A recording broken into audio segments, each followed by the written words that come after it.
You're sitting at your desk. You know it's time to go.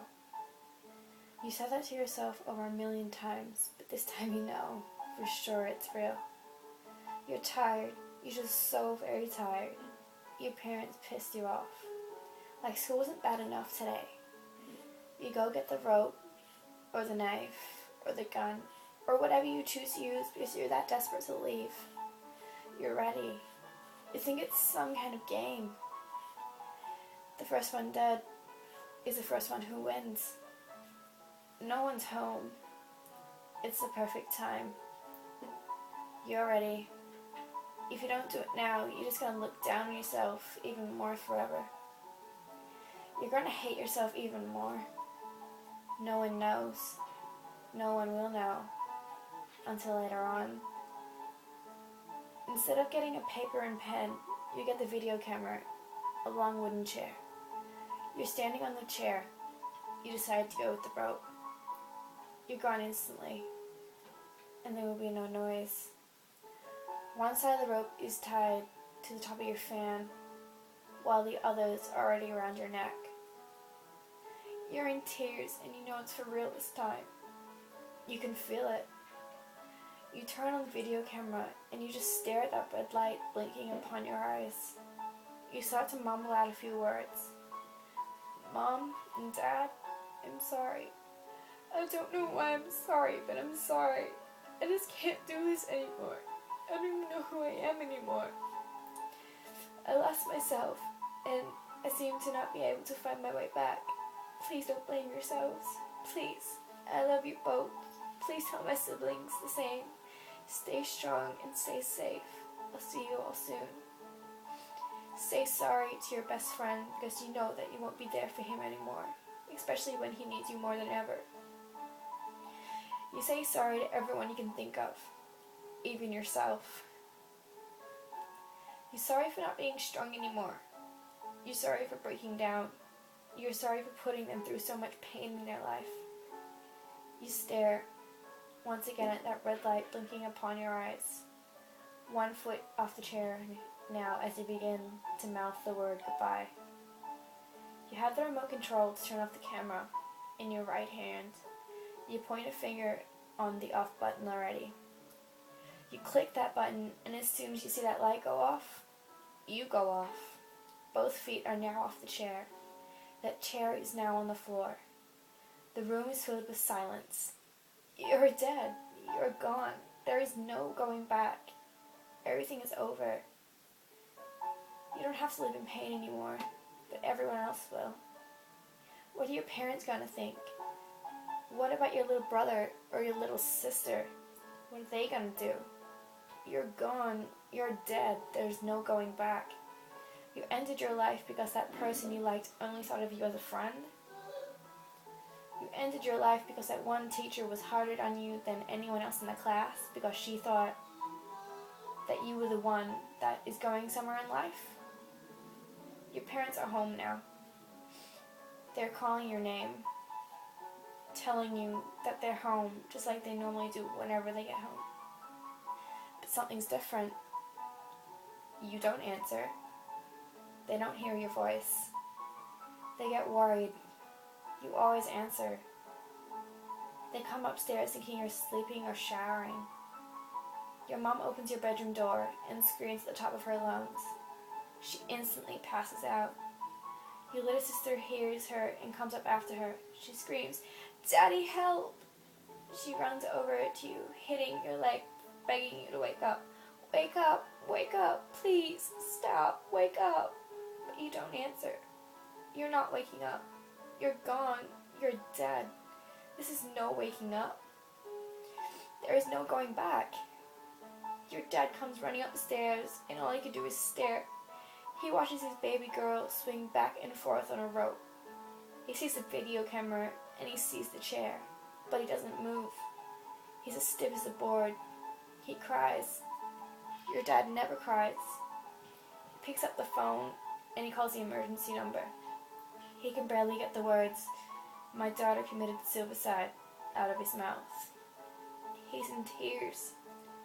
Your little sister stares at your dad. He hangs up and she jumps right into your daddy's arms, crying harder than ever. She's too young to understand completely, but she knows you're gone. She knows you're dead, and she knows that you're never coming back.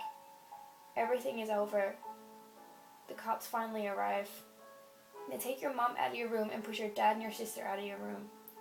And now they're sitting in the living room. They take your body down off those ropes and lay you on the stretcher. They cover your body and out you go. Just like that. In the blink of an eye, everything happened, and everything was over. You're dead. You're gone. There is no going back. Nothing is the same.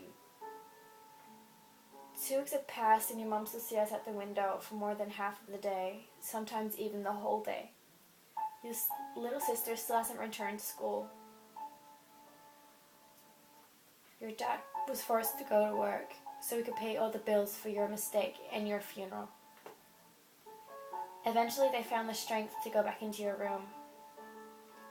Your door hasn't been open for 2 months.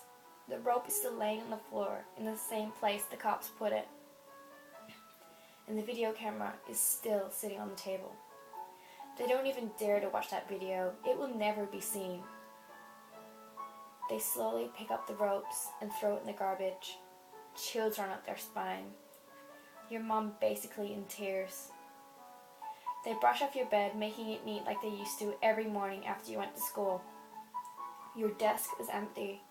It didn't have those little sticky notes you used to leave before you ran to the bus saying, "Have a good day, Mom, remember to smile," or "Have fun at work, Dad, smiley face."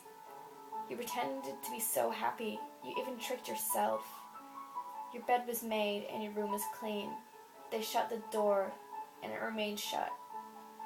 Your school is still under stress. You thought no one cared and you thought no one noticed you. You remember that girl who said no to being your lab partner? Yeah, she cuts every single night now because she thinks that it's her fault that you died. Remember that boy that tripped you by accident, looked at you and didn't say sorry? Yeah, he's in suicidal therapy 5 days a week in the hospital because he feels a smile could have saved your life and he didn't give that to you. Do you remember that teacher that was hard on you that day? She quit her job because she felt that she wasn't suited to teach anymore. You're gone. You're dead. There is no going back. 4 years have passed now. Your little sister is now 15 years old. She started a club. It's at her school dedicated to you. Secrets is what she calls it. The club is formed for kids to speak their hearts out without anyone judging them. They could say anything they want to and talk about anything they needed to. If they were suicidal, they always had someone to talk to. That was your problem. You didn't want to talk to anyone. You had everything bottled inside of you. You acted as if you were the happiest kid on the planet, and you acted as if you had the perfect life. You played that happy character so well that even you started to believe it. You would be so happy all day, and as soon as you laid in bed that night, the thoughts came back. A little fight between you and your parents could have set you off, but with everything inside of you bottled up for years, just hit your limits. You're gone. You're dead. There is no going back. Your room will never be occupied. Your mom still cries every single night. Your dad isn't as strong as he used to be. Your little sister will never grow out with you by her side, moving her in the right direction. She needed you. Your best friend is still torn up. He needed you. Your parents don't know what to do anymore. They needed you. School now has a club dedicated to you so teens would not make the same mistake you did. Your life was precious and you took it away in the blink of an eye. All you needed was a smile. That's all you needed to show you that everything will be okay. But since you're gone, just know that people cared. People always have cared. And people always will care. You were just way too upset to see that back then. You were just too caught up in the fact that you thought no one cared. When the truth was, more people cared about you than you ever thought they would. And you know what sucks? It sucks that now that you're gone and you didn't see that when you're still here. Your town will never be the same. A girl is gone. A special girl. A girl who thought no one cared. Everyone cared. I promise you, they care. They always have cared. They always will care. They love you. They always have loved you. And no matter what, they will still always love you.